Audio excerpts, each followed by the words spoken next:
So for this next question, it says given the following points, and we have 2 points given to us. We have to find the midpoint.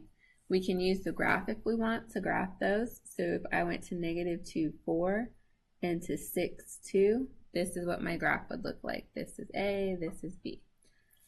Okay, what is the midpoint? So to calculate the midpoint, the formula is at the top. It would help if you labeled your points x1, y1, x2, y2, and you follow the formula at the top. For the x's, you would do -2 plus 6 and divide by 2. So -2 plus 6 gives us 4. 4 divided by 2 is 2. And then for the y's, we have 4 plus 2 divided by 2. 4 plus 2 is 6. Divided by 2 is 3.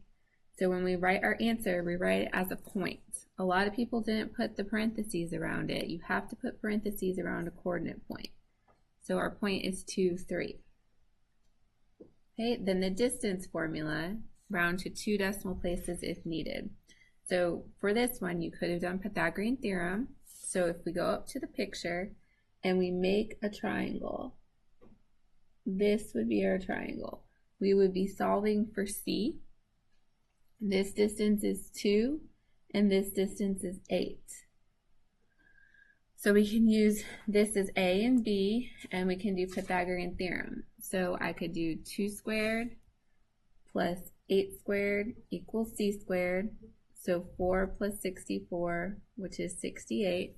And then this is where I'd have to use my calculator and do the square root. So when I do the square root of 68, I get 8.246. This says round to 2 decimal places. If I'm rounding to 2 decimal places, I want the 2 and the 4, but this 6 tells me to round that 4 up.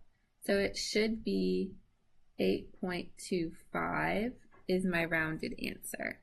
Some people put 8.2 or 8.3.